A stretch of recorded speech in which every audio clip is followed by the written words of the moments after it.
Woe to you, O earth and sea. It's the Hop Nation USA Podcast.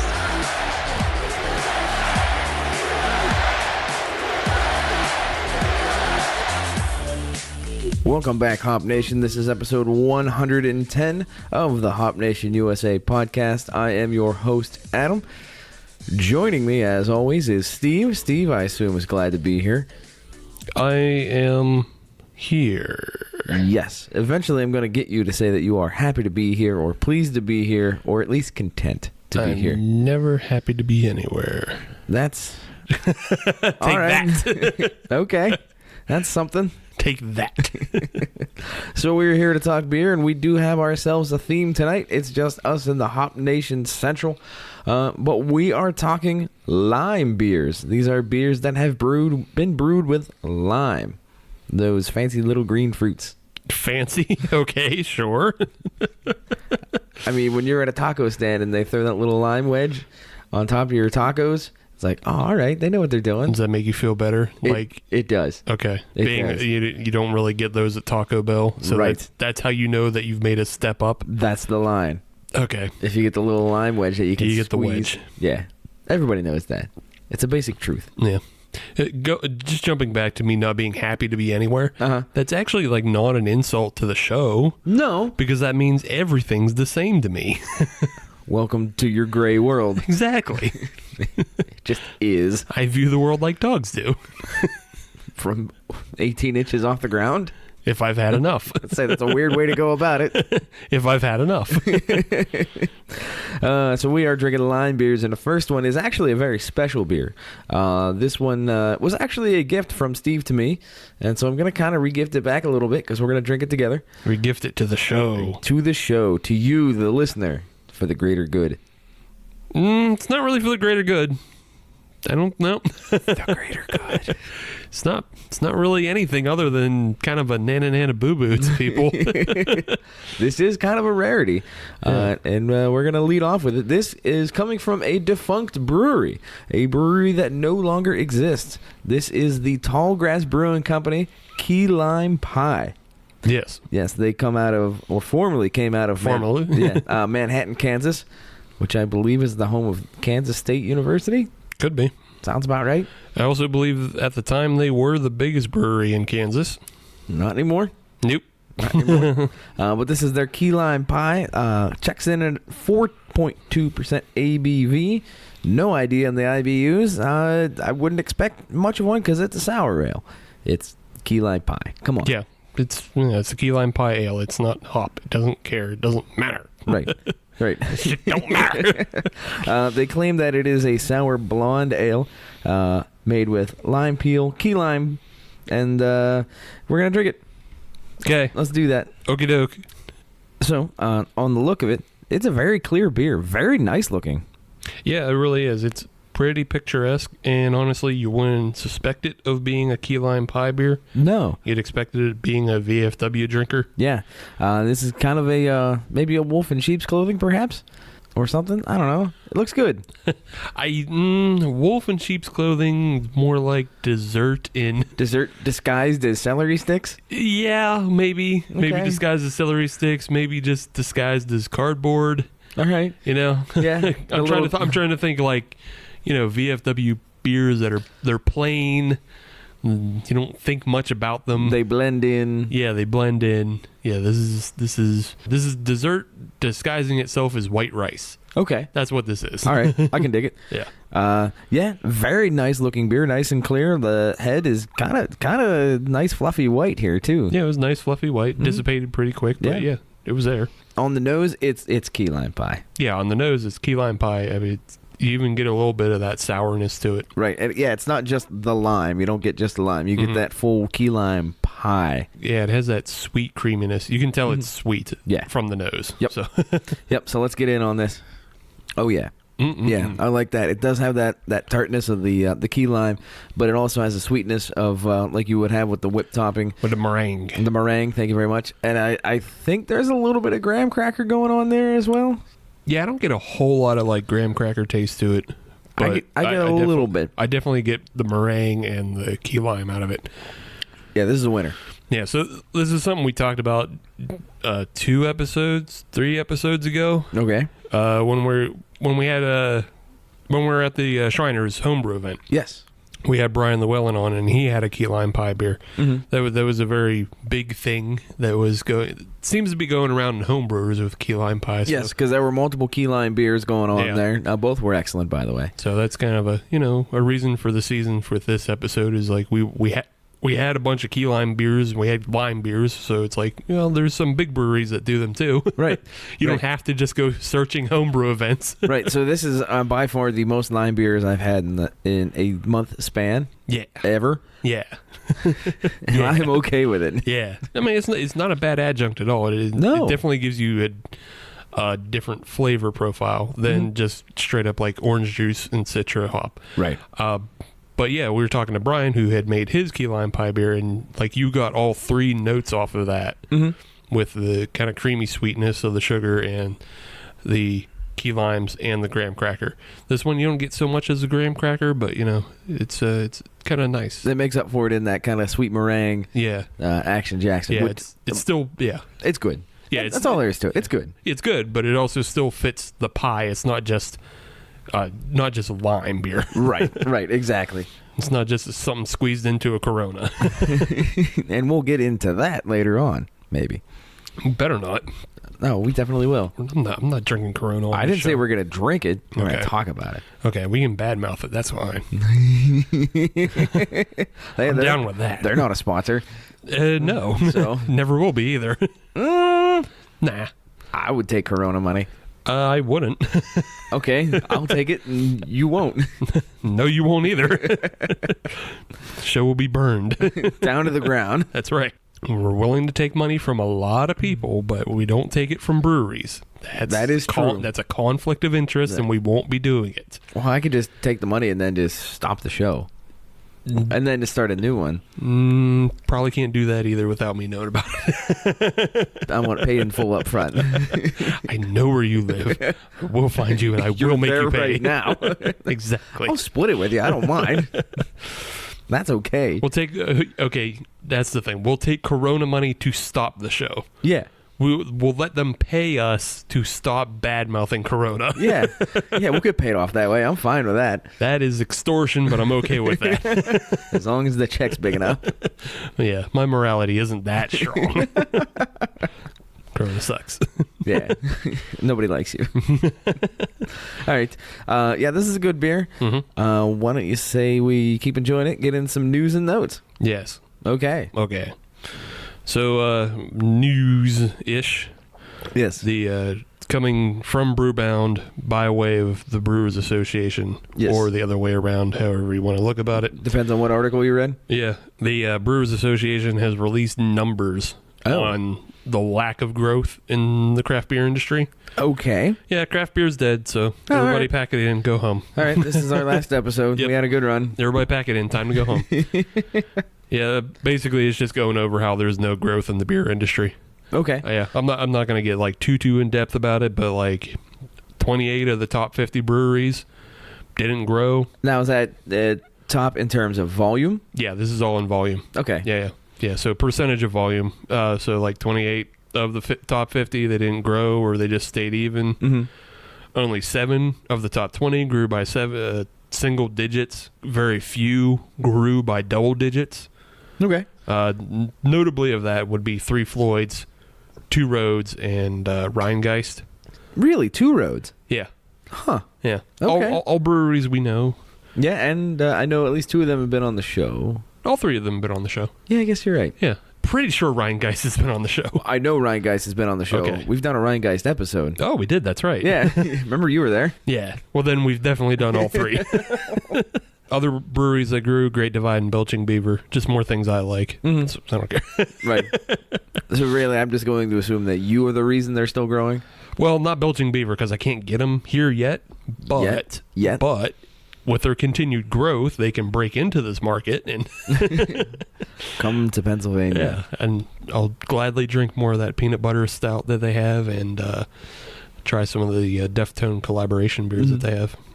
So I did they give any insight as to why it's not growing on the top? No. Okay. No. I mean, it's all over. There's little to no growth. Gotcha. They even got into the AB InBev brands. Okay. And like between all 11 brands that AB InBev has, they only grew like 1%. Okay. Yeah. So they didn't get into the hyper localization into that or anything like that. No, not that I saw. I mean, I just kind of skimmed through, just seeing it was mostly numbers about like how there's no growth. I figured we could add in to the reasons why, and the reason why is exactly like you said, hyper localization. In that pretty much it's getting to the point where, especially in Pittsburgh at least, every town is getting a brew pub. Right. So, and they're all brew pubs making good beer. Yeah. And I can only imagine that rings true for places like New York City and Asheville and, all over California, where it's just like brew pub after brew pub. They all brew good. Like, I think at this point, to open a brew pub, you have to be brewing something better than Miller Coors. Right. Or AB InBev. Yeah. Like, if you can brew something at least better than a shit Pilsner, you're on a good start. Yeah. People will come. Yeah. Because it goes back to the neighborhood bar. Right. Just that the neighborhood bar happens to have their beer brewed on site. Mm-hmm. Yeah. People will support it. Yeah. Brewed on site gives you variety, actually gives you flavor, gives you something you want to drink. And so the only thing that people have to worry about is staying open. Right. So that just comes into quality. And, if you want to follow trends, you can follow trends. Not every brewery does, but if you want to try to grow, you have to. Right. So, yeah. Not everybody can market to the hype beast niche. No, not everybody has to. No, and that's a good thing. Yeah. If you want to open a brewery and just focus mainly on like Belgians and things like that, you can. Please do that in my neighborhood. Yeah, do it in Adam's neighborhood. He'll be there all the time. But you can do that. Just don't expect to grow at all. Right. Just get your niche fan base, and everybody who's a Belgian fan will show up for it. They'll find you.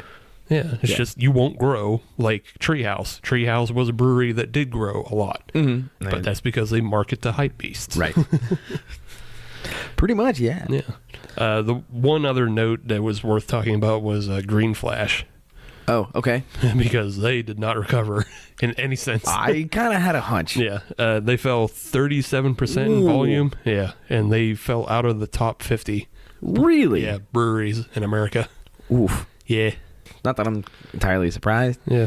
But with that much of a market pullback, that's expected to happen. Well, let's see. You don't innovate and you overspend, and that's what you get. Right. You become bloated, and you can't sustain. Yeah, that's right. So, but cautionary tales.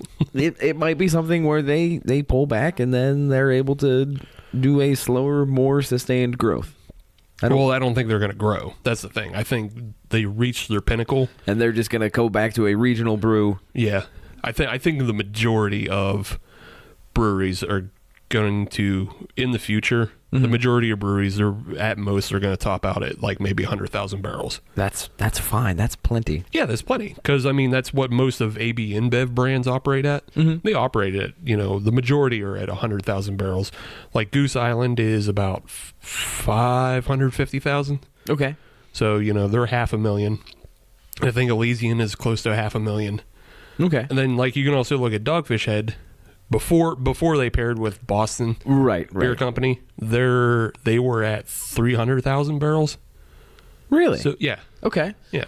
So I imagine pairing with Sam Adams now, they'll get up to that 500,000 barrel because they're meant to expand. They're meant to expand, and they're also meant to compete with Goose Island. Yeah. They get they'll get the same market penetration as Goose Island. Yeah, it's a known brand that is still a favorable brand when it comes to craft beer drinkers. No. Does that make sense? No. Really? Yeah, no, really. Are you talking Dogfish Head or Goose Island? No, Dogfish Head versus... Dogfish Head is favorable, yeah. Correct, that's exactly what I'm saying. I thought you were saying Goose Island's favorable. I'm like, no. Nay. The only thing people do for Goose Island is like put their heads down when they line up for the Bourbon County on Black Friday. Pull the hoodie up over their face. Yeah. Don't take pictures of me. Don't tag me. That's right. I'm not here. I wasn't here. No, I was definitely saying that Dogfish Head was in favor. Oh, yeah. No, comparatively I to think Goose overall, there's a lot of, jerk-offs out there who have been like, oh, well, it's not really small anymore, are they, being that they're combined? It's like, They weren't small in the first place. Yeah, they weren't really small in the first place, but still they're small in comparison because, again, if you go to AB InBev's 11 brands that they have, they produce 8 million barrels altogether. Yeah, okay. So that's more than Boston Beer and Dogfish Head together. Yeah. Don't be a jag. Numbers don't lie. Yeah, don't be a jag. Yeah. The beer is better, and it's still technically, small, and they actually support small craft breweries. They don't try to, vertically integrate hop farms and keep, keep production away from people. Right. They're not going to bully people. We hope. Right. We hope. Let's keep it that way, Dogfish Head. Keep it that way. Come for you, Sal. That's Calzone.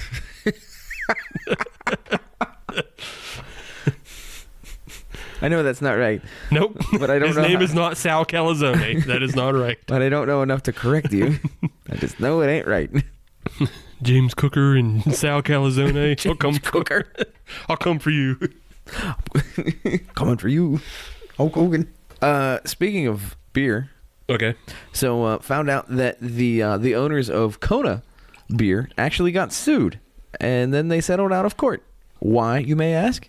The suit stated that people were misled about Kona beer actually being produced in Hawaii. Oh. They said, hey, we thought this was beer brewed in Hawaii. We bought it because it was made in Hawaii. Uh-huh. It wasn't. Right. You need to pay us money back. Right. And they settled out of court for it. They actually did that. How much did they say how much the settlement was? Like, how many people were involved in the suit and how much was the settlement? So what it will do, it's about $2.9 million. Okay. And what they're going to do is it'll be refund for purchasers between the end of February and 2013. Oh, I'm sorry, since the end of February 2013. It'll be up to $20 per household with receipts. Damn it. $10 without receipts. Ooh. Yes.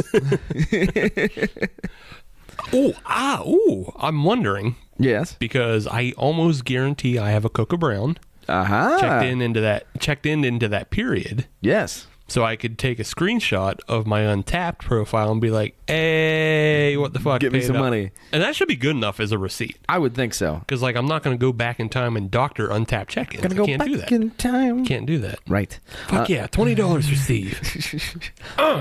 So that way, they are, of course, part of the Craft Brew Alliance. Yes. And they also own Red Hook and Widmer Brothers. Right. So the one thing they just have to not do... Mm-hmm. Well, no, even though it's still okay. It's still okay. Because we totally talked about this on the show before. Okay. About how Kona does produce on the island. Mm-hmm. But I believe they're canned in either Oregon or Washington. So, and then they're also canned somewhere here on the East Coast. So they are brewed in New Hampshire, Oregon, Tennessee, and Washington State. Yeah. Okay, so both Oregon and Washington. Right, exactly. So you're not wrong. Both. Both them. I almost said Vermont over this way because I know Harpoon does out of Vermont and a couple other places, but it's New Hampshire. Right. I knew it was one of those white states.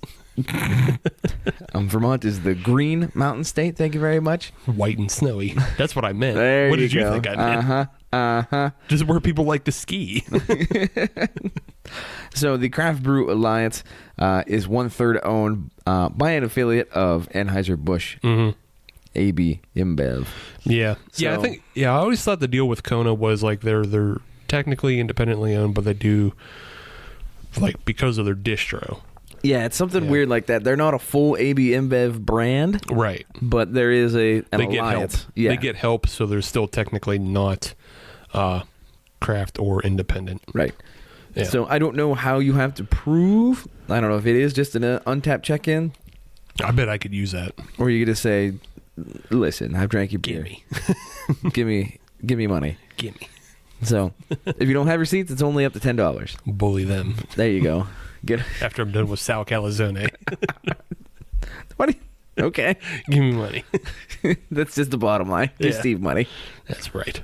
Yeah, so I got a little bit of local. Okay. A little did you know? What you got? Did you know that it's Jeep Week? I did. Yeah. And as a matter of fact, I will be there on Friday for the Gathering of the Jeeps in downtown Butler. Gathering of the Jeeps. You guys gonna drink your Faygo and wear your clown makeup? There's going to be independent wrestlers there. Yeah, no, it's the Gathering of the Jeeps, but it's Jeep Week has been sponsored by Butler Brew Works. Yes. Yeah, and in honor of Jeep Week, they've even produced five beers. So, two things. One, do we have any idea what those beers are? Yeah, I got them. What are they? Okay, so they produce 5 Jeep-inspired beers. Mm-hmm. They're all canned. Okay. And you can buy cans of them. They have the Soft Top. It's a New England IPA. Okay. Makes sense. They have the Go Devil Goza, Okay. the Bantam Amber, Mm-hmm. the GP Pale Ale, Mm-hmm. and the Wrangler Wave Session IPA. Right on. And you can buy a 4-pack of a mix of the Go Devil, the Bantam, the GP, and the Wrangler. Oh. Yeah. Soft Top doesn't come in this 4-pack. No, Sorry. that's all right. Yeah. Okay. But yeah, it was going on all week. Started on the 4th, runs through the 9th. Mm-hmm. Like you said, you'll be there on Friday if you're listening. Yeah, as you should. As you should. That's when the Jeep invasion / gathering of the Jeeps is. Gathering of the Jeepalos. Gross. But yeah, all weekend they'll have like cornhole. They'll have an outdoor bar running. They got live music. And then Sunday they're also having a full cornhole tournament. So yeah. Right on. They're having food trucks of all kinds. So the one thing that I would suggest to Butler Brew Works, and this is purely opinion, is don't do 5, do 7. You have to explain the reference. Can't just do things like that because I don't get it. I know you don't. Well, I was going to get there, but I was leading you on to say, Adam, what do you mean? Why would it be 7 rather than 5? And I did it. I did it my own rude way. You did. You kind of just cannonballed the pool there. Yeah, you got to explain the references because people don't get it. So It's like it's just you and your brother Chris giggling right now. Oops. Can't have 2 people laughing. Got to bring us all in. So the reason behind that is the classic Jeep grill has 7 slats in it, and that is one of the calling cards of the classic Jeep. Oh. And the modern Jeep, as a matter of fact, is the 7 slatted grill. Yeah, that makes sense because then you can tie all 7 cans to the front of your grill Bada bing, bada boom. at the next gathering of the Jeepalos. Gathering of the Jeepalos. That may or may not be a Photoshop I'm all right in with the that. future. I'm good with that. So yeah, I'll be there. My brother will actually be there as well. He's bringing his classic Jeep into town, so it's running again. So that's a plus. Yeah, good for him. Agreed. So yeah, come find me. I'll be by the silver one. Okay. Everybody go get pictures and autographs with Adam this Friday at Butler Brew Works, the Gathering of the Jeepalos. You're a real Chris Jericho at the car There you show. go. Attendance not guaranteed. Shit. All right, what do you say we get back to this tall grass? Yeah. Speaking of reduction in volume, production Yeah. is now 0 from Tallgrass. Yeah. Which sucks because this is a really good beer. Yeah, that's the one thing that like bummed me out is like I would get Tallgrass beers from Ohio, and they're relatively like they're fairly priced. Like they weren't expensive beers, but they're always very tasty. Like their Buffalo Sweat stouts. Oh, okay. Were very good. And yeah, this is a real shame. So R.I.P. Tallgrass. Yes. We'll send you out with the 21 lime salute, I guess. Yeah, as far as I know, they haven't been saved by anybody. As far as I know, it may have changed. If anybody knows if Tallgrass has been saved, whether it be via the Tallgrass name or somebody has taken all the recipes and taken them somewhere else, Who got them recipes? let us know. Get at us at hobnationusa@gmail.com. We'll see if anything changed during the break. All right. Speaking of, we are going to take said break, and we'll be back with another lime beer, and we're going to talk about limes and beer. Hooray. Hooray. We're back. First Sip Brew Box is a one-of-a-kind subscription service for craft beer lovers based right here in Pittsburgh. Every month, First Sip will send you a box full of craft beer enthusiast essentials, including t-shirts, glassware, and even food. Right now, our friends at First Sip Brew Box have an offer for you. Just sign up for a 3-month subscription and get your 4th month free. Just enter the code HOPUSA when you sign up at firstsipbrewbox.com. That's HOPUSA at checkout to get your 4th month free at firstsipbrewbox.com. And we are back. This is episode 110. This is segment 2. This is minute 1. This is Adam. That's Steve. What are we drinking? Our next beer in the lime aroma, I guess. Gathering of the Limes. No, you can't steal my jokes. You got to find another transgressive rock group that has some sort of thing that goes on. Can't just steal my things. The next beer, though, is coming to us from Mindful, a Pittsburgh local. Yinz. And they have the Lime Agave, which is a wheat beer brewed with agave nectar. It's also using fresh limes, and it comes in at 6% ABV. Right on. And 15 IBUs. Okay, that's a good combination. Yeah, so it should be just fine for you. Yes, agreed. So interesting enough, I don't believe Mindful has been canning for that long. I'd say within the last couple of months I've seen them popping up. Well, they did crowlers for a minute. They did. Because, fudge. I believe it's episode 4 of the podcast. Only he didn't say fudge. I said fudge this time. But I believe it's episode 4 of the podcast that we had Mindful's Dry Irish Stout. Which was in a crowler. Right. Yeah. So they had been at least doing crowlers for 2 years, at least. Yes. That's how you do the math. And it checks. Yeah.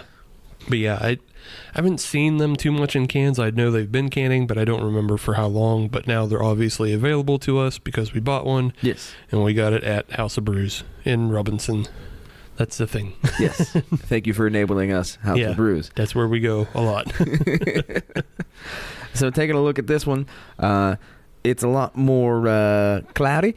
Yes. But that makes sense because it's a wheat beer. Right, exactly. Wheats are cloudy. Yeah, it's a cloudy wheat beer. The head is fluffier. Mm-hmm. The bubbles are a little tighter. Which I'm just a skosh impressed with. Yeah. Because with lime being added in there, you would think that the acidity of the lime would cut down on that head.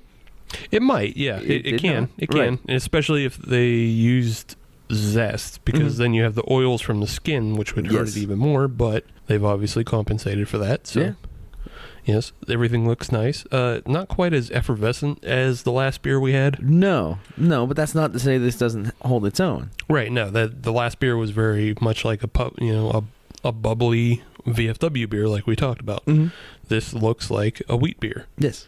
But could also have a different smell about it, which we'll find out now. It smells like a wheat beer with a little bit of lime in it. Yeah. It's definitely there. It's present. It smells a little sweet to me, but I don't think they were trying to shoot for pie. No. So no, this is definitely not a pie beer. Yeah. So, time to drink. Okay. Time to find out. I got no beef with it. I don't have too much beef with it. Not too much beef? Not too much beef. Oh, okay. So I definitely get a lot of wheat flavor on it. Which you can tell, you can tell first and foremost this is a wheat beer. Mm-hmm. I don't get a whole lot of agave out of it. Is what I'm. Yeah. I will say that it does have a little bit of a more of a bitter back end than I was expecting. Yeah. I don't know what the deal with that is. Yeah, it's a little bitter and malty on the back end. Mm-hmm. So my first initial thought about what this beer was going to be is I had expectations of it being like the Sierra Nevada Otra Vase. Okay. Yeah, which is it's a lot more sweet. It's a lot more light. This beer, it's a little bit of is a little wheaty. It is wheaty. Yeah, it is. It is not necessarily a full blown grass cutter. It does have a little bit of I'd say heft to it. Yeah, and it is 6%. I guess it's just my initial expectations were Sierra Nevada Otra Vase. Mm-hmm.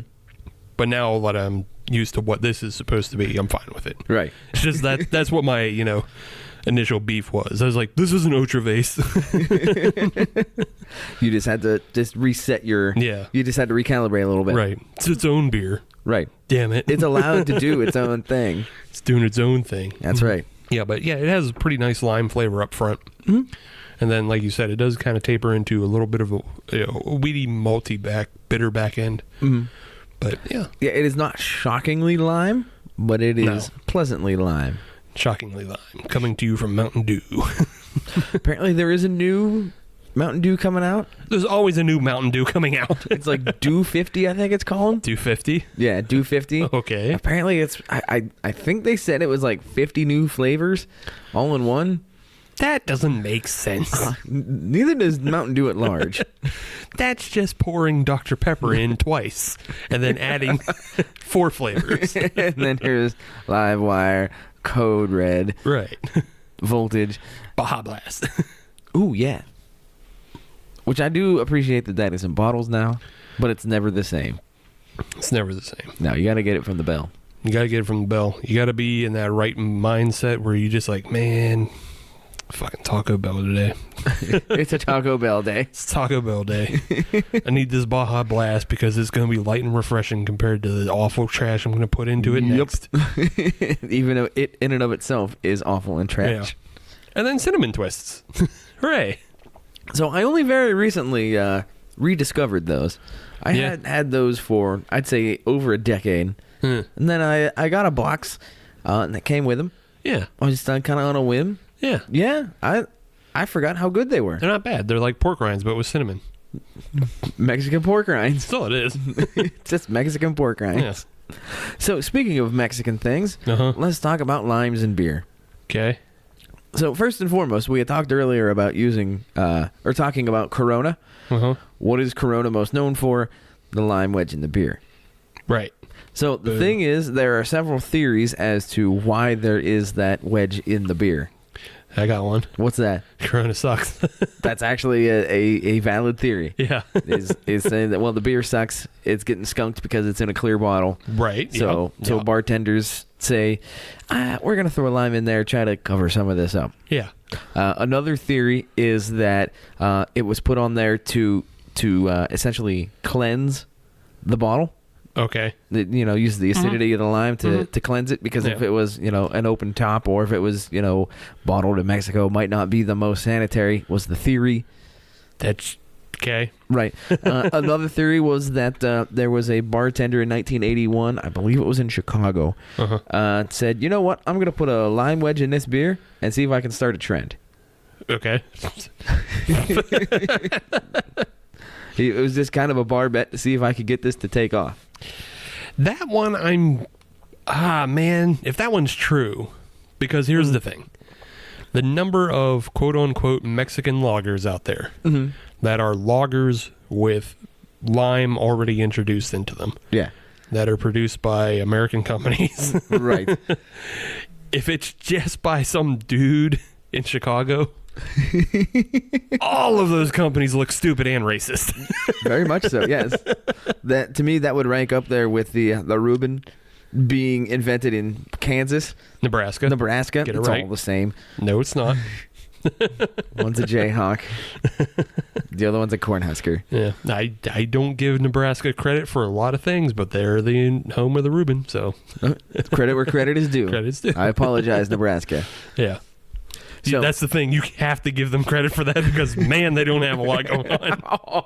They just don't. They don't. Right. People from Nebraska will tell you that. They're like, I don't know. It's awful out here. We got corn. It's flat and it's awful. So the real story is nobody knows. Yeah. It just kind of appeared. Yeah. Nobody knows what the origin is, what the theory behind it. We don't know if it was pirates trying to stave off scurvy in the early days, whether it was just a bar bet, or to, something to ward off flies. Limes in drinks started on, not pirate ships, but we talked about this before too on another episode. To fight off scurvy. Yeah, to fight off scurvy. But it started in the actual British military. Correct. Like in the Navy. Yes. It didn't start, So it's been around for a bit. It's a thing. Don't know why Mexican beer has it. I don't know. And it's just my It's my theory that it's just because it sucks. And they realize it's bad. And they go, this tastes a little bit better. Hey, if they keep selling, let them. Yeah. I don't have to drink it, but I will drink it. Right on. So one of the things, since we're talking about Corona with lime in a beer, one of the things that Corona is known for is being drunk on the beach. Yeah. It's a beach beer. Yeah. Mexican lagers at large. I think that's just because it's sold at every tourist trap. Right. But the light lagers, the Mexican lagers at large are kind of seen as a beach beer. Yeah, I mean that's just the way they've now been marketed. Now that they've become like large international brands, and right, exactly, they're owned by international holding companies. Like there's nothing really different between Corona and like whatever trash we have up here. Mm-hmm. It's just they have beaches down there, they have the resorts, and they're gonna try to trick you to think that Corona and Presidente and Sol are all exotic, right? But they're not. They're trash. Well, they're. It comes down to selling it as part of a lifestyle. Yeah, is what it comes down to. Which, okay, yeah, let the boys in marketing run with that. That's fine. But it's a beach beer. But there is a word of warning: if and when you're going to put lime in your beer, make sure that you wash your hands afterwards. That way, you don't get Lyme disease. Spelled with an I, not with a Y. Yeah. Yeah. So what will happen is if you have the lime acids on your hand and you let it sit out in the sun, what will happen is you can get up to 2nd-degree burns on your hand where that where that was. It's not really a disease. That's just getting burnt. It's just that's just cooking. It's just cooking yourself extra. Right. What happens is the lime undergoes a chemical reaction when it hits the direct ultraviolet light. And then it's going to start reacting with your skin, and it's going to start burning and going to start blistering. Neat. So don't do that. It's also, that's also how like ceviche works, I think.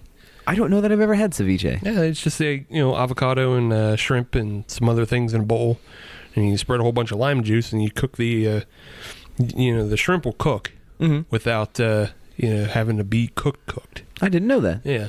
I wonder where I could get some of that. Ceviche? Besides Mexico. Oh. Surely there's places around here. You think so? Yeah. Gotta be. I gotta get some of that. Gotta be. Yeah. So if you're gonna do that, if you're going out on the beach, if you're drinking it outside, make sure you wash your hands. Cool. Just wash your hands. Wash your hands. So if you wanted to brew with lime, we'll get into the home brewing side of things here. There's a couple of things you need to look out for. Number one, you had mentioned this at the top of the segment with the rinds, the skin of the lime, the oils. Yeah. If you do use those, watch out for the oils because that will cut down on your head. You're going to have that with most anything with oils. It's going to cut down whether it's from peanuts or oranges or limes or vegetable oil. Anything with oils, and especially anything with fats. Try to avoid anything with fat. Yes. Looking at you, cashews. Chocolate. Yes. We've talked about how chocolate, if you use chocolate, try to use like as close as you can to 100% cacao. Yes. Don't use Hershey's milk chocolate. You can, but you turn out well. You got to do extra work. Right. And some of that extra work would include adding additional we're getting back to the lime side of things. I don't care about the chocolate. Right. But there is extra work. Some of the thing you can do is you can use a diluted juice. Kind of like a limeade. Because what that does is that will counteract the acids with more additional sugars. Okay. And that sugar will be fermented because if you use just a straight up lime juice, there are still sugars in there. So what will happen is that'll get fermented and then that balance goes away. Okay. And so you'll just this won't taste right. Okay. So if you're going to do that, make sure you add some additional sugars, whether that's through it could be like a limeade slush. Yeah. Or you add additional sugars in and of itself, a cane sugar or whatever. If you're going to add it at the boil, similar to with hops, to keep the flavors and things like that, add it late in the boil. Add it later. Add it in the whirlpool after flame out. Yes, you can do it at flame out. You can do it at secondary as well. Some of the other things you can do is you can add it at bottling, similar to what a coffee beer. a cold brew coffee. Mm-hmm. If you add that at kegging or bottling, I apologize to the keggers of the world. And some people can now. We've learned that. Yeah, what the hell? We learned that from or the home brewing event we went to. Some people are now just home canning. Yeah, that is hardcore. Apparently that costs you about $2,000, set you back a bit. Hey, more power to you.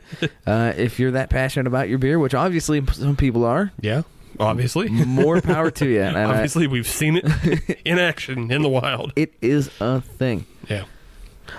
So the other thing you can do, and this is probably the most simple you can do, once you've brewed your beer, you've bottled it, and you've poured it into your glass, just squeeze a couple wedges in there. I guess you could. Just do it at the very, very last step before you drink it. I guess you could. Just have some wedges, squeeze it in there, boom, you got lime flavoring. You can do that. I feel like if you're doing that, you might be admitting shortcomings of your own beer. Yes. Okay. Yes. I just feel like that's what the signal is. Yeah, but you can do that. Anytime you're adding something post what the beer is already at, you're signaling that this isn't what you wanted. Right. And yeah, because if you come back with the story and saying, "Okay, guys, there's a process here," Right. Yeah, you're not going to win that argument. Right. No, you can't come back and say there's a process. You're saying, I want to try something like this. Yes. I didn't get it there, but here's if I add limes, it gets it there. I mean, some people make the argument that, Randalls can do whatever. They'll impart flavors, and I've seen people do it with cold brew presses. Yeah, if you're just being silly and having a silly goose time. Which is perfectly fine. That's fine. You can do that too. Right. But to me, if you're taking it to a homebrew event... if you're doing this at a homebrew event, you're a jag. You don't do that at a homebrew event. Even if you're going to try to say that it's part of, if you're going to try to sell it. Yeah. Again, going back to it being part of a lifestyle. Right. Yeah. It's not going to work. Yeah. Get good. Yeah, if you're having silly goose time, you're having silly goose time. Mm-hmm. Like Abjuration, when they throw marshmallows on top of their cereal beers. Yeah, that's just silly goose time. Right. They're just doing it for funsies. Right. The beer is still good without the marshmallows. Right. Without the graham cracker rim. Yeah, I'm trying to think. Whatever else. Evil Genius did that one year at, I think, Brutal. I believe it was Evil Genius, but they had their Purple Monkey dishwasher. Mm-hmm. And they were doing like variants of it with a cold brew press right. with a French press where they were just pressing like marshmallows and shit. And like halfway through, they were doing like a s'mores one. And then they realized, it was either s'mores or coconut, but something clogged up the French press. They're just like, just add coconut to everything else that's supposed to come out the rest of the day. Oh, good Lord. Because we can't get the coconut out. This is too much of a mess. It's just the way it's going to be. Yeah, it's like, we didn't expect this. We were just fooling around. Right. And that's the same way with the lime. With a lot of adjuncts, you just got to get it right. There's going to be some trial and error here. There's nothing in particular you have to do. It'd be similar to any other citrus. If you got to do it trial and error, just do a trial and error. My suggestion is add a lot. Yeah. That's my suggestion, because we did just recently brew a black IPA with lime, and I didn't get as much lime flavor out of it as I wanted. Mm-hmm. And I had used 4 limes at Whirlpool and 4 limes at Secondary. And I still didn't get as much as I wanted, so I would probably double that. And say 8 limes for Whirlpool and 8 limes for Secondary. So, just as note, this is an award-winning beer, and Steve wants more lime. Well, it won it for something else. I didn't even advertise it as a lime beer because it didn't. Yeah. So, there's just some quick hits, some quick tips on what to do with lime and lime history and lime whatnots when it comes to beer. Cool. Yes. Speaking of lime beers. Speaking of lime beers, there's the Mindful Lime Agave. Not bad. Pretty decent. Yeah. Yeah. I got no beef with it. Nah, me neither. I mean, now that I figured out it's just trying to be its own thing. And that's okay. Would have been cooler if it was Eau Traverse. Well. You take that up with them. Yeah. Eau Traverse isn't even a wheat beer, so. You're not even getting out of the blocks. I know. I just want. Oh, all right. I just want an Eau Traverse now. Oh, okay. Well, I can't help you there. I don't have one in my fridge. Give me agave. Can't do it. Agave nectar. But back to this lime agave. Son of a bitch. No, good beer. I like it. I would get it in a variety pack. Sure. But I don't know that I would get it in a 24 pack. Yeah, this would be good for like a tailgater. I mean, it's a good tailgater. If you had a bunch in a cooler, you could just like pick and choose from. It's like I'm gonna have a lime agave now. I'm gonna have this other thing now. I'm gonna have this other thing. You know, it's fine. To me, what I find the perfect situation for this beer is an early spring day that is unseasonably warm, and you're outside.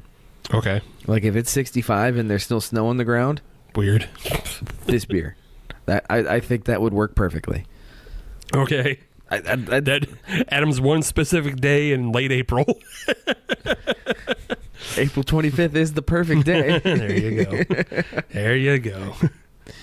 Yeah, I don't know. I think it's fine for.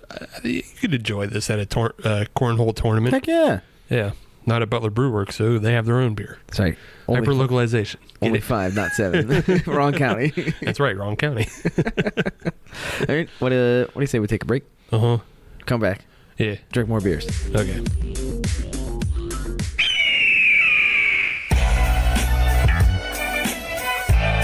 Hey, Slackers. I'm Matt. And I'm Jesse. We host American Slacker, the show that keeps you updated on all of the weirdest news around the globe, along with what's going on in the world of Xbox, music and movie suggestions, and fun interactive games.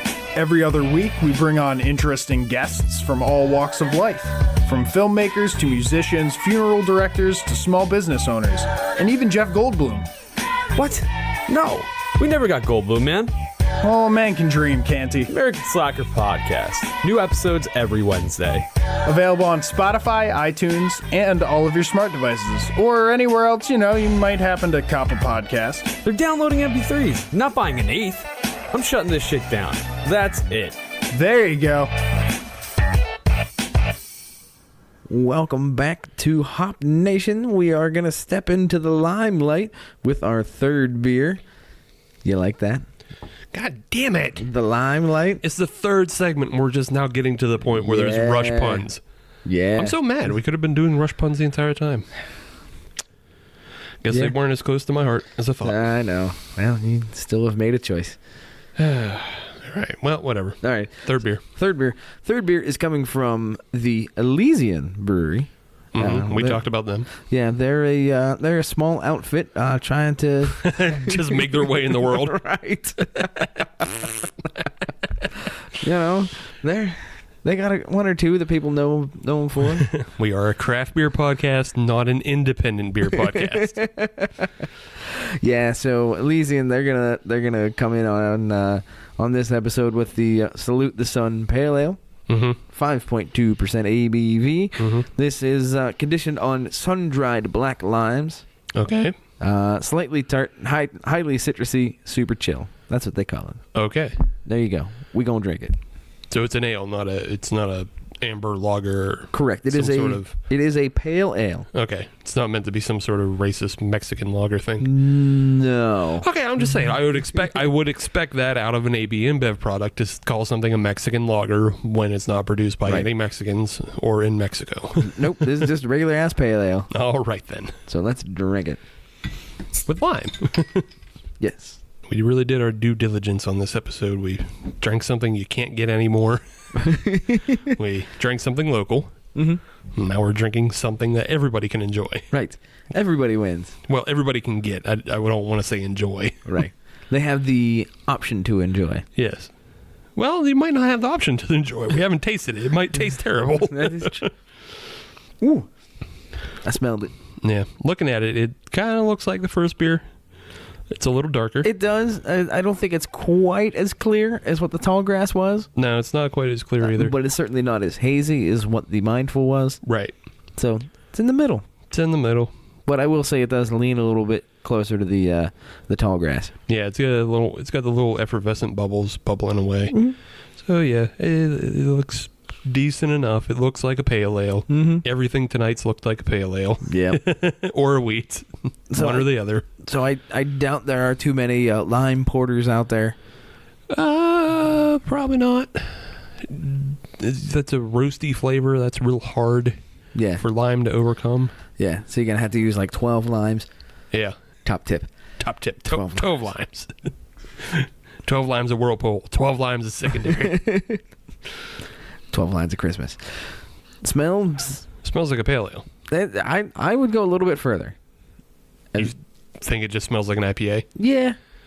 It's pretty close. It's pretty close. To me, it's kind of got that stench to it. That stank. It does. It doesn't have. I don't smell any lime at all. No. I just smell hops. Mm-hmm. Did they say what hops were used? I believe it was a shit ton of Citra. I'm sorry, a ridiculous amount. Okay. So Citra. Okay. There you go. Great. So it's probably just going to taste like orange. Oranges and limes. Only one way to find out. Let's do it. Yeah. Not jumping out at you there. No. Okay then. I mean, not to, I'm not trying to just be like, fuck AB InBev. I'm not trying to be that way. You're just facing facts. Yeah, I'm just facing facts. It just tastes like a pale ale. Like, there's nothing about this that tastes like, it has, like, it's been aged on black limes, where the hell it was saying. Right. Sun-dried black limes. Right. Yeah, it doesn't taste like it was conditioned on sun-dried black limes. It doesn't taste like all those steps. Right. It's a lot of words and steps that I don't taste. And it's got a big, melty black lime on the front of it. Mm-hmm. So they're really trying to put forward that this is going to be a lime beer. But it ain't.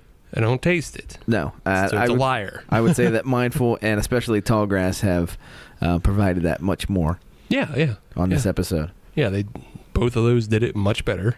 This just tastes like a pale ale. If this was the pale ale episode, we would talk that. Yeah, but we ain't. Maybe it would have a chance at something. Otherwise, this is just a pale ale. Okay. To me, it's perfectly serviceable. As a lime beer. No, as a lime beer, it's trash. As a pale ale, it's drinkable. Mm-hmm. Yeah. There you go. Yeah, that's all it is. That's your summation. Yeah, it's drinkable. If you're looking for a cheap pale ale, or if this comes in your, summer variety box or whatever, grab it. it's fine. Mm-hmm. You can drink it. It's not, it's not undrinkable or anything. It is not a bad beer. No, it's not bad. It's just a bad lime beer. There you go. Yeah. There's your scoop. That's the scoop, folks. Oh, yeah, let's continue to drink this, I guess. Yeah, sure. All right. How I mean, compared to IPAs, how is that treating you? Like, it's better, but it is not in the category of I would seek it out. Okay. It is not in the category of trying to get onto the short list. Okay. It is not going to get past the velvet ropes on charm alone. Gotcha. Somebody's going to have to wrap a 20 around the bottle. Gotcha. Which I am not above. All right. Well, there you have it, folks. We don't care.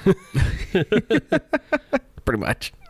Nobody asked us, but we don't care. And speaking of... Yeah, that's how we segue into the segment, Nobody Asked You. For those of you who don't know, we've done this in the past. It's where we comb the internet for questions about beer and homebrewing and what have yous. Yes. And whoever asks them, we answer them on the show. Yes. Rather than where they were asked. Nobody asked us, but we're answering. We're going to tell you. Yeah. So, Steve, what is your first? So, my first is a local. Okay. This is coming from Dewman, or rather, Dayman, because he spells it Dewmahn. Oh. So, yeah. Fighter of the Nayman? It's Pittsburghese. All right, I got you. It's like Dantan.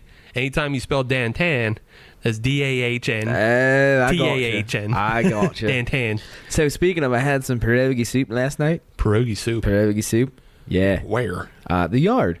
I'm sorry, the Yard. No, that's not. Nope, that's Boston. That ain't it. The Yard. Huh. Yeah, pretty good. Interesting. Like, really good. Okay. I need to go find a recipe good. Yeah, I'll let it go. Yeah. Was there actual pasta in it? Like, was there, like, egg noodles in it? I don't know. All right, then. It had white kind of chunks in it, but it wasn't potato, but it might have been like a mashed potato. Okay. Like a potato filling. Maybe gnocchi? Maybe? I don't know what it was, but it was good. That's all I know. Okie doke. It's good. Well, Adam's inability to identify the parts of pierogi soup, but apparently it's good overall, so there you go. Go get it. There's your review of pierogi soup from the Yard. He's Irish, so take that for what you will. All potatoes are good. Everything potato is fine with me. Choy. Anyway, back to Dooman's question from Reddit. He posts on the Pittsburgh Beers subreddit. Yes. And his question was, what are your favorite Belgians from around the city? Ah, okay. Yes.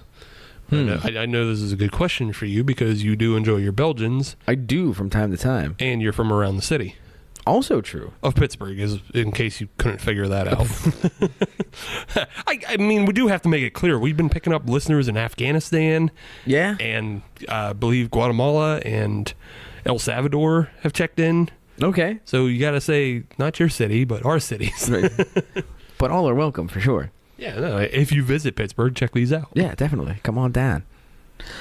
So for me, a Belgian, I'm actually going to go to a place that is outside the brewing area, I would say, but Fatheads. Okay. They've got a really good Belgian, and I can't remember what the name of it is. They got a couple, actually. Yeah. Why don't you look that one up? Yeah. Look up the one you're thinking of. Yes, because definitely. I do have a couple. Fire away. Yeah, I got a couple places, got a couple things. Mm-hmm. So, Cobble House, they do a lot of good Belgians. Yes, they are definitely in the old world style. Yeah, they do old world style beers, but more importantly, they do Belgians really well. So we had one over Christmas that was a triple. It was really good. And, on the Pittsburgh Beers subreddit, someone was touting the quad that they have. Yes. So, yeah, check those out. Abjuration, they do Belgians pretty well. Yes. I like their Belgians. Yes. We've talked about theirs yeah. at length. So I'm not we gonna don't have to go back into it any further. Yeah. Strange Roots, the Havocan. I don't know that I've had that one. I don't know if you've had it or either. It's a dark Belgian, though. Ooh, okay. It's really good. I don't know how often they have it on tap. Right. Because, I checked mine in years ago. So, if you see it, though. Gotcha. If you see it, get it. So the one I was thinking of from Fatheads was the Head Trip. Yeah, the Head Trip, that's... Yeah, it's a Belgian triple. Yeah. Yeah, buddy. Yeah, that's a good one. Couple places I would check out, though. Because, if I'm being honest, most of my Belgians come from the source. I think I know exactly where you're going to send them. One of two places. Okay. I know of one place. Yeah. Howell's is one. Okay. Howell's does, they keep a pretty good stock of Belgian beers. They also keep a good stock of the proper glassware. Mm-hmm. I like it both. Yep. And the other place is? Sharp Edge. Yep, I knew it. Yeah. Yeah. Yes, they might be a skosh overpriced. But you're also getting it from the source. Yeah.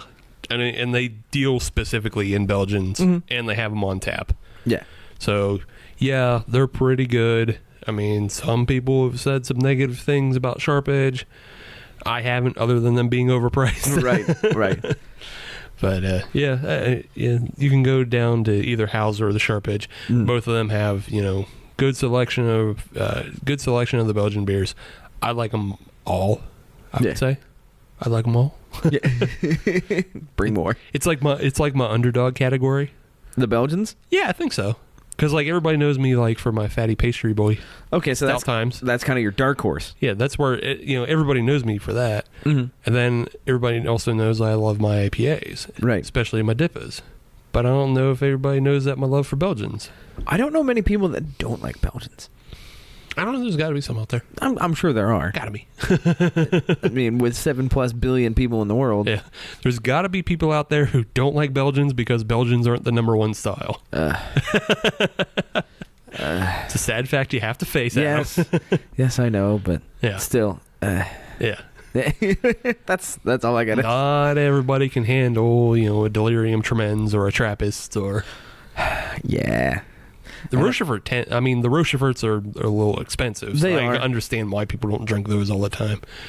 Chimay those are good. So the Rochefort 10 is one of those ultimate beers for me. That's a celebration beer. I did something, or somebody did something, or we're celebrating something. Something's getting celebrated, right? If I gotta make it up, I'll celebrate it. But that is one of those beers that if you can find it, and you can find it relatively easily, just go to Giant Eagle. Yeah, Rocheforts are pretty easy to find nowadays. Get it, drink it. Yeah, Rocheforts, Delirium Tremens, they're all pretty easy to find. I would say look into the Quack Brewery as well. They're pretty good. And then one of my favorite all-time beers is the Castile Rouge. Yes. I like the Castile Rouge, but also check out the Carmelite. I have not had that one. Check it out. Okay. So, all good. Next question. Okay. This comes from Beer Stan on Beer Advocate. And his question is very simple. When do you have too much beer? Not necessarily drinking-wise, in terms of per session. Right. Or, when you got to stop How much drinking. is too much in your house? Correct. How much is too much in your house? When is you as a hoarder? Yes. When are you the guy that is conditioning too much and not drinking enough? Right. So that's a very interesting question. Yeah. What is too much beer in the house? For me, I keep my beer stock actually pretty low. What do you consider pretty low? I have at most 2 6-packs, and maybe half of a 6-pack is dedicated for future episodes. Okay. And then just probably like 9 beers in the fridge for drinking. That will go up if we just homebrewed. That's what I was going to say, that might be a bit of a caveat to my answer, is that I am not going to count homebrews because those are not all necessarily for me. Right. Yeah, they're not necessarily for you. That's going to be in the shareable category. Right. Because that's what happens with a lot of our homebrew is we share it. Friends, family, we'll give them a beer, we'll give them a couple, we'll give them a 6-pack, whatever it may be. Right. And that turns. If we're especially proud, we'll give them to a actual brewer. Correct. If we're especially proud. Right. So I'm going to take those right out of the category. But for me, I have my own separate beer fridge. So I've got probably a case to a case and a half at the ready. Yeah. The problem with that is I don't really drink at home that much. Right. So I honestly don't buy that much, but I still have a large stock. I mean, you have a sizable stock. Yes. You could handle people coming in to your house and drinking. Yes. If anybody showed up at my house, don't do that, by the way. Don't come here. Just don't. Go to Jeep Week. Yeah. That's where his appearance is. His appearance is at Jeep Week. Go to the Silver Jeep. I'll be there, unless I'm not. Appearance not guaranteed. I have enough beer to have a living room full of people satiated for at least a little while. And that's the other thing is those beers are all for drinking too. Yes. For the most part. You have like 4, I think, maybe that you're saving for special occasions. And it's not even saving for special occasions. It's just the special occasion hasn't shown up yet. Right. Which is kind of a twisted way of saying it. It's a twisted way. Yeah, it's rationalizing something. But, a little bit. But you have 4 that you wouldn't want somebody just grabbing out of the fridge. Correct. Is what it is. Yeah. I have like 1. Okay. Just out of curiosity, which one is that? Oak Age Worldwide Stout. Yes, that would be one of my 4. Yeah, it's just I don't want just some rando grabbing that and drinking it. Yeah, I'd be mad. Yeah, you've earned that one. Right, that's I've been keeping it, and again, accidentally, it just hasn't, I don't know, been the right holiday or whatever. Right. I'm probably not going to drink it during the summer because it's the summer. No. So I got to wait for it to get cold again. So that might be Thanksgiving 2019. Yeah. Other people we know, they have cellars. Yes. Of beer that they forget what they have in there. I think if you get to the point where you can't name the beers that you have, that's too much. Yes. That's too much. Yes. Because that means you aren't going through it fast enough. Right. So, and that's fine if you're not going through it fast enough. You're not looking at it enough. Right. And that's fine if you don't drink at home that much. I don't. But that's why you just keep the stock lower. Yeah. But if you don't drink at home that much, why are you buying so much damn beer? Right. Another point. Yeah. I mean, I know there are people out there who are just like always lining up at the can release, but like you gotta drink it. That's what it's for. Why are you wasting your time in line if you're not gonna enjoy it? Yeah. It's funny because there's a very similar thing that happens with video game players. Okay. And that's mostly because video game players get a lot of free games nowadays. Oh, yeah. My library on my PlayStation is huge. And that's because if you sign up for PlayStation Plus, which you kind of have to play online, you get 2 free games every month. Oh, okay. So there's things I can't play. Right, exactly. But you're not doing anything to actively get them. Other than putting them in my library. Right. Like you have to put them in your library or you don't get them anymore. Right, but you don't stand in line for them. You right, don't pay no, an extra. I don't pay for them. Right, you don't pay an extra $15 for them or whatever it may be. No. And so it's just like it's funny because it does happen that way. Like people do accidentally hoard, Right. but yeah, like beer, I feel like you're actively hoarding because it's a very like, you're supposed to be drinking it. It's supposed to be drank. Right. It's supposed to be enjoyed. Supposed to. Yes. But yeah, I like that question though because it's just like when is too much? Because we know people who have way too much on their hands. Mm-hmm. It's like, what the hell are you doing? Yeah. With all that? My thought is anywhere between 6 and 24 is a good. Now that excludes the home brews, and to me that also excludes if you have something for a party. Yeah. If you stocked up for a party, that doesn't count. Right. But for day-to-day, beer stock, a 6-pack to a case, I think is appropriate. I'm willing to allow for 24 specialized beers set aside to cellar.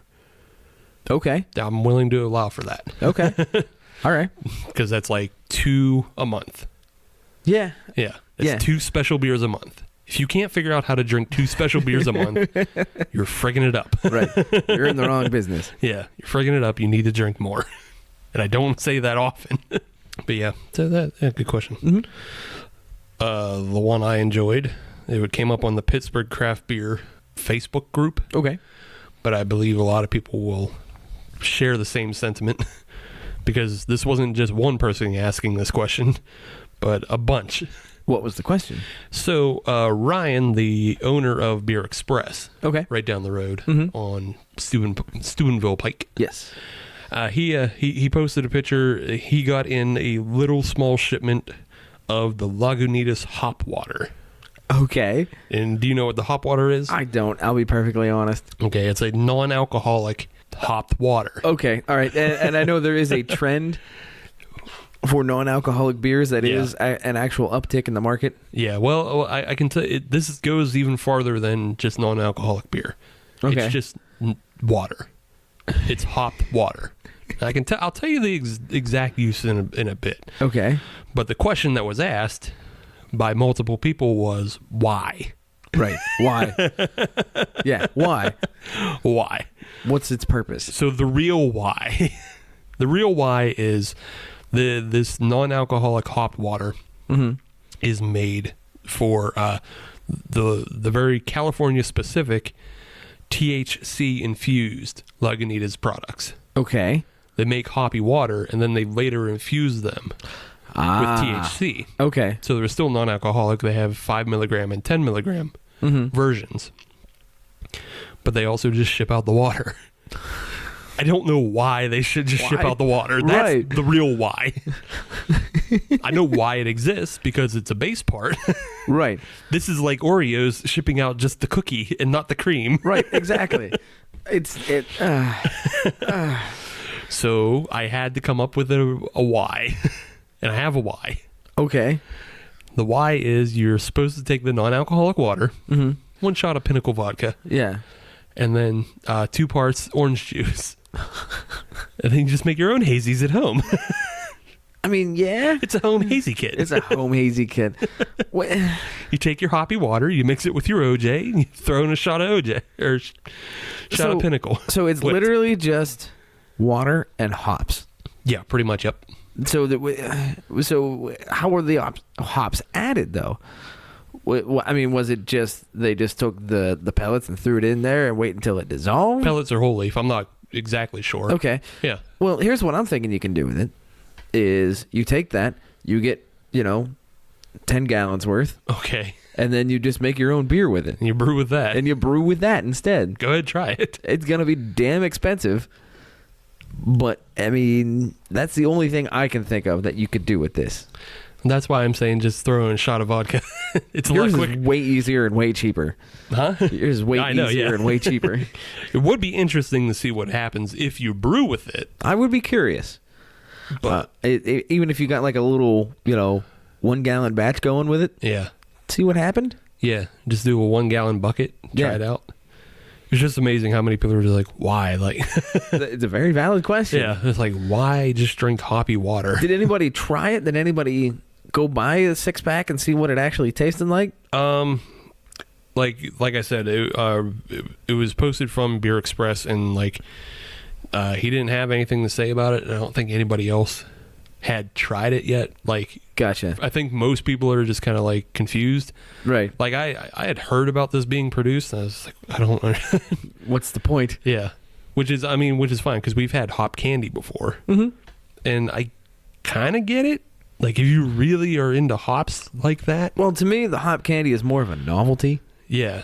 Whereas I don't think this is trying to go into the novelty market.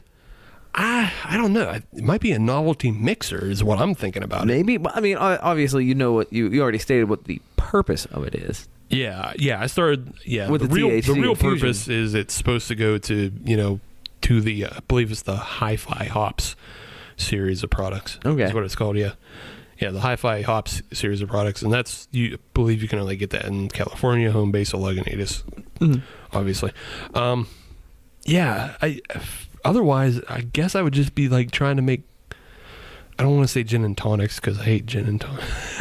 Actually, wouldn't mind a gin and tonic. I mean, it makes sense though. Right. Like this, the first recipe that comes to mind. You throw a couple splashes of that in with a gin and tonic. Because you're already gonna get the pine taste there, right, with the gin and everything. Yeah, I just don't like gin. Gin sucks. See, I don't mind gin in a properly mixed drink. I'm trying to think what else you could use it in though. Like bong water. There you go. There you go. Or, I mean, if you're, in PA where it's supposed to be the tobacco for your... right, for your tobacco pipe. Your tobacco pipe. Right, wink, wink, nudge, nudge. Yeah, unless you have a medical card, then do whatever you want. Right, exactly. Yeah, all in all, I think it's just, I can't even call it a cash grab. No. Because it's not. There's such a small market for it. Right. I think it's really just like trying to test the... I almost said test the waters and test the hop waters. Blow my brains out on that pun. But your point still stands. Yeah, they're just trying to figure out like, are people dumb enough to buy this? Maybe. It says Lagunitas and it says hop on it. Yeah. Somebody will grab it by accident. Maybe. Yeah. Yeah. Whatever. Mocktails for the teenagers.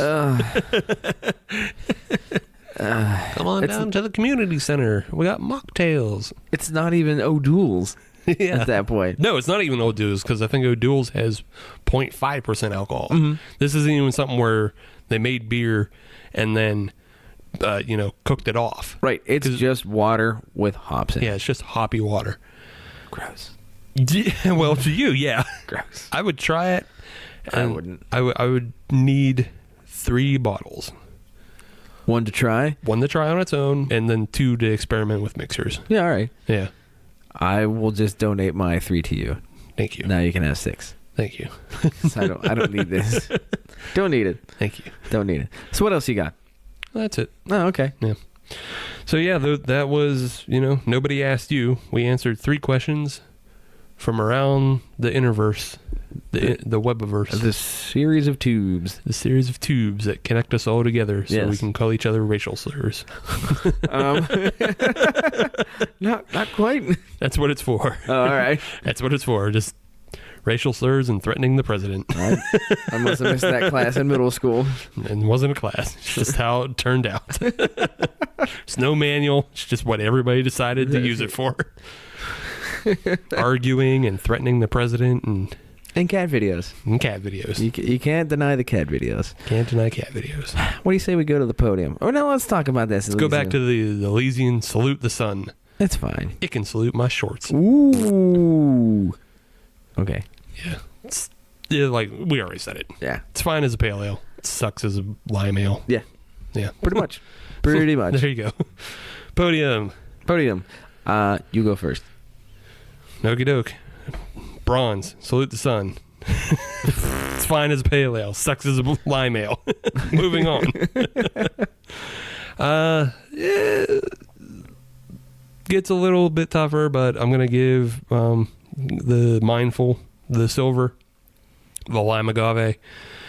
It broke one of my rules of don't put a flavor on your labeling if I can't taste it. They broke half. The agave. I can taste the lime. I can taste the lime. I can smell the lime. It's all there.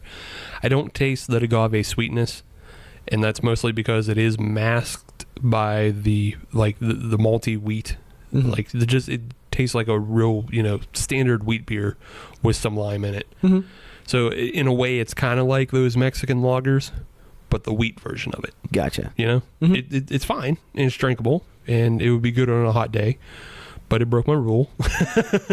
So it cannot win. Yeah, cannot win. Gotcha. Gets the silver. And gold, I'll give to the Tallgrass key lime pie. I mean, it tastes fine. It tastes like key lime pie. It tastes like meringue and key lime. They got them both. They got them both really well. It's a very nice looking beer. And just maybe as a little bit of, posthumousness, Yeah. I give it a little bit extra bump That makes sense. for being dead. So I'm going to agree with you across the board here. I'm going to put the Elysian in the bronze medal position. It didn't do anything for me. It didn't jump out at me nearly as much as the other two did. The Mindful Lime Agave, I did appreciate the attempt to combine the lime, the agave, on a wheat beer rather than a light lager, which seems to be kind of the way to go nowadays. I appreciate that. Not a bad beer. I can think of situations of which I would like to have this beer. So that in and of itself puts it ahead of the Elysian. I can't find a good reason to to drink this Salute the Sun. The last one at the bottom of the cooler would be the reason to drink the Salute the Sun. The label's nice. You got to go into the Pirates game real quick, so the last Right. beer's got to go, All right. so you can drain the cooler. Here, drink this. Oh, okay. Right. But no, the lime agave definitely rises above that, so it goes into the silver medal position. The gold is going to the Tallgrass, the key lime pie. Kind of sucks you can't get it anymore, especially for you, the listener, because you can't get it no more, because it's a really good beer. That's it. That's it. That's right. Yeah. It hit everything that it said it was going to be. It tasted like key lime. It tasted like pie. Tasted like key lime pie. Good beer. I wish it still existed. Yeah. The only thing we can do to possibly help you out, the listener, is if Hitchhiker ever makes their key lime hole punch Yes. again. That one also does it very, very well, and it calls itself an IPA. We're not going to get into that conversation. It was good enough to trick Adam. It was. But yeah, I mean, if you want a good substitute, I think the Hitchhiker, honestly, I think the Hitchhiker is better than the Tallgrass one. Okay. I really do, yeah. Okay. Yeah, that one was such a knockout beer. But yeah, there you go. Right on. Them's the rankings. Yep. For episode 110, the lime episode. Or as I like to call it, 2/3 lime. Because Elysian did bad. They did. But the label looks nice. It's got a cool label. I do like their label. Give it that. It kind of got the It's same. good enough to trick the average drinker. Right. And that's why we're here to stop that. It's Also, fuck Corona. oh yeah, that's right. They haven't paid us to stop yet. Right, yeah, we gotta get them both. We gotta extort them both for us to stop talking bad. Buy Mindful. Don't buy Tallgrass because you can't. Buy Hitchhiker because you can. Don't buy Elysian. Pretty much that's it. That's your synopsis of the episode. Yeah. Don't buy Corona. Now pay us. Drink Soul instead. I'd actually go with Pacifico. I like Modelo. I'd go Pacifico. If I'm drinking Mexican beer, I like Modelo. I do like the darker one, the Negro Modelo. Gotcha. I actually legitimately like that beer. No, I can dig on Strange. that. Strange. Sorry. But yeah, there you go. Episode 110, Limes. That's all that. If you want to find us on social media, all you have to do is search Hop Nation USA, and that'll get you Twitter, Instagram, and Facebook. And if you want to listen to brand new episodes of Hop Nation USA every Friday, as you should, then search Hop Nation USA on your favorite podcatcher, like Stitcher, Podbean, Google Podcasts, and Apple Podcasts. And Spotify. Spotify numbers keep going up. I like Hell that. yeah. If you're on any of those platforms, leave us a 5-star review because... We are a 6-star show, but they only let us use 5. And that's a bigger crime than John Moxley winning the U.S. IGWP championship on his first match. Yeah, a little bit. Yeah. A little bit. Took it from Juice Robinson. Kid's buried now in Japan. You get buried in Japan? That sucks. They got a nice steakhouse at least. Ribera. There's your wrestling references Yep. for the week. Check that box. Wrestling. Check. All right. What are we going to do with all these limes? Corona. Check. See, Boyd the big brands. Check. Yeah, there you go. Yeah. Oh, well. I'm good with it. All right, let's get out of here. Yeah, we'll be back next week with episode 111, and we'll be featuring Arkansas beers. Go Razorbacks.